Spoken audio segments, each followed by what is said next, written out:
અશ્રુ છે.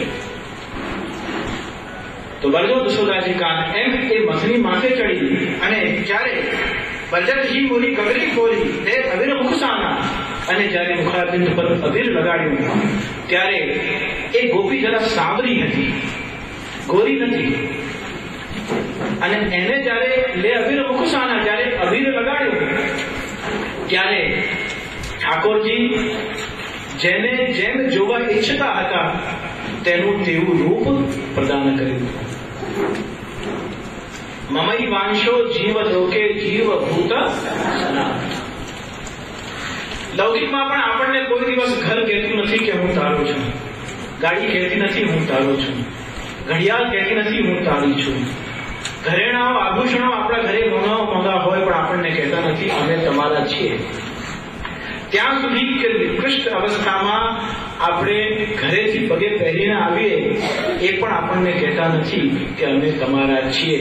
છતાં પણ આપણે કોઈ એકાંગી પ્રેમ હે, આપણે કહીએ છીએ આ મારું ઘર, આ મારી ઘડિયાળ, આ મારા ઘરેણા, આ મારી ગાડી, આ મારા પગરખાં.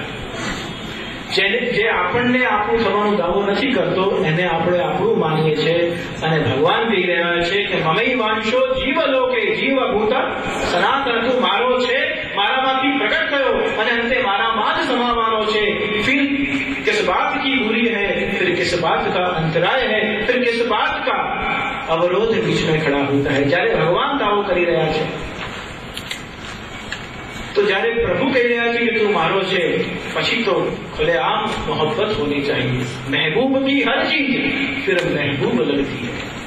અને એ ભાવથી જ્યારે પ્રભુને આપણે સ્વીકાર કરીએ તે ક્ષણે આપણા જીવનમાં એ અનુભવ થાય કે જેમ છું તેમ. એક વાતનું તો સૌભાગ્ય છે, આપ પોતે અનુભવ કરી શકો.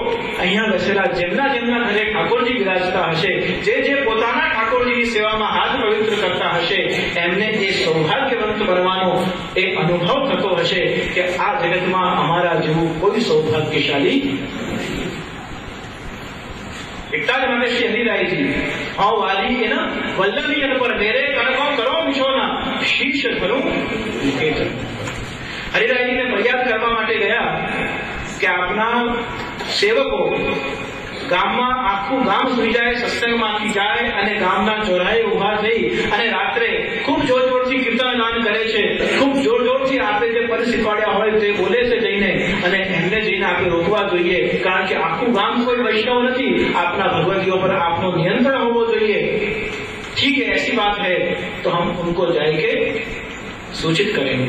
स्वयं श्री हरिरायजी પાસે ફરિયાદ આવી, પોતે પધાર્યા અને જ્યારે ફરિયાદ સાંભળી શ્રી હરિરાયજી ગામના ચોરાને ગયા. ત્યાં જોયું તો જે ભગવતીઓ કીર્તન ગાન કરી રહ્યા હતા એમની વચ્ચે સ્વયં શ્રી ગોવર્ધન ધણ થનગનાટ કરી નૃત્ય કરી રહ્યા હતા. અને એ દર્શન કરી શ્રી હરિરાયજીએ કહ્યું કે હો વાલી એના વલ્લભીજન પર મેરે તનકો.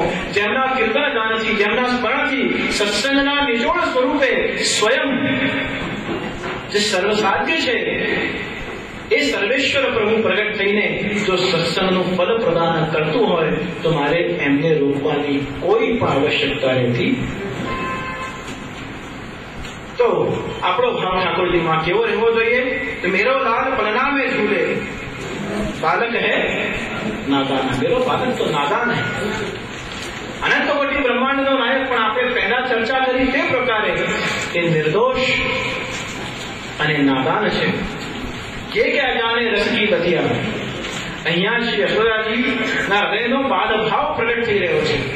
એક બાજુ મુખારબિંદ ઉપર અબીર મળવાની ઈચ્છા થઈ રહી છે અને બીજી બાજુ દર્શન થઈ રહ્યા છે ये क्या जाने रस की बतिया. एक ही समय में बाल भाव और किशोर भाव का दर्शन कराया जा रहा है. અને એ વખતે क्या जाने खेल जहाना. આ જહાનમાં શું થઈ રહ્યું છે?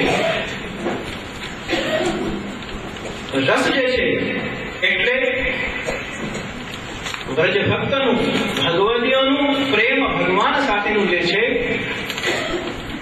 જેવી રીતે કહેવાય છે કે પ્રગટ કીએ ये क्या जाने खेल जहाना.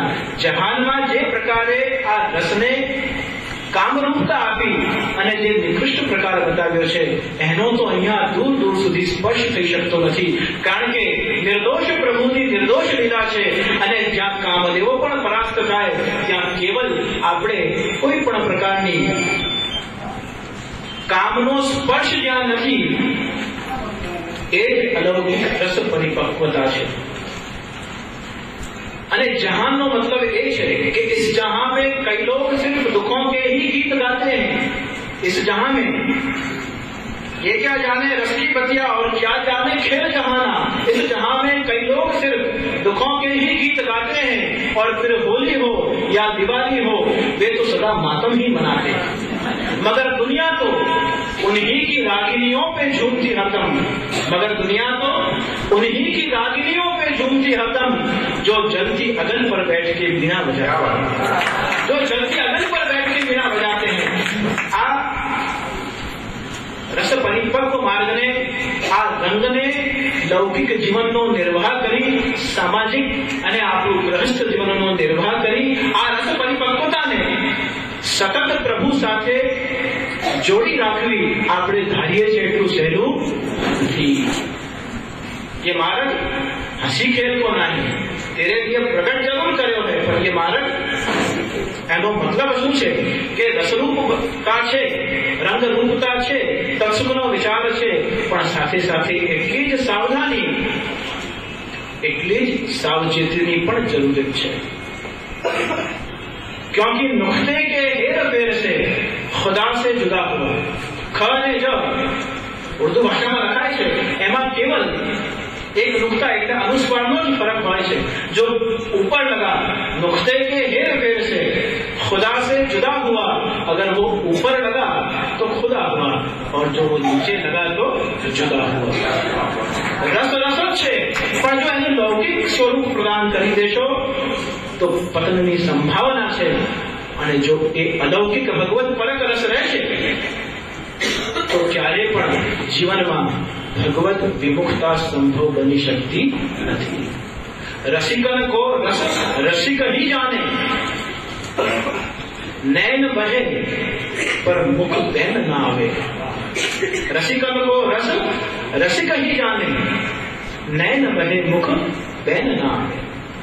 તો એ માર્ગ તેરે લીએ પ્રગટ કર્યો હે. એની પાછળની જે મૂળભૂત ભાવના હતી એ ભાવનાના સાપેક્ષ સ્વરૂપમાં આ પ્રકાર શ્રી યશોદાજી ये गोपांगना आगे कही रही है कि अपने लाला को जरा समझाई दीजो, जरा बुझाई दीजो कि या प्रकार से चंचलता छोड़ दे और तुम साची तुमरो सुख साचो हम ही करते हैं बना. હવે બધી વાત છોડીને જે ફરિયાદ કરવા આવી હતી એ સમર્થક થઈ ગઈ. સાચી જીત તો એ જ છે કે જેને શિકાયત છે એ સહરાના ચરતો થઈ જાય.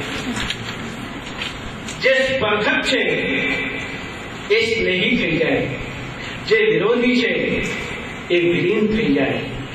સાચી પ્રીતિ તો એ જ છે અને એ પ્રભુની અલૌકિક પ્રીતિના પરવશ થઈ गोपांगना જે ફરિયાદ કરવા આવી હતી કે બજો દશોદાજી કાન अपने लाला को समझाई दीजो, એ જ પ્રભુની સમર્થક બની ગઈ. માખન ચોરીના પ્રસંગમાં પણ હાથ પકડીને પ્રભુની જશોદાજી પાસે લઈ જાય છે, પણ માર્ગમાં ઘૂંઘટ જેમ પડ્યું તેમ ઠાકોરજી પોતાનું શ્રીહસ્ત છોડાવી અને એક ગોપ બાલકનું શ્રીહસ્ત પકડાવ્યું અને જ્યારે જશોદાજી પાસે પહોંચી ત્યારે આખી વાર્તા જ અને એ સામર્થ્ય પ્રભુનું છે. સુદાજી સત્સંગ કરી ઘરે જઈ રહ્યા હતા તે વખતે પણ આ જ પ્રસંગ બન્યો કે યશ્ચિત માર્ગમાં કૂવો હતો, લાકડીથી ટટોળીને જઈ રહ્યા હતા અને સમય આવે પગ કૂવામાં પડે અને પ્રભુએ એ લાકડી પકડી. તે વખતે પ્રભુ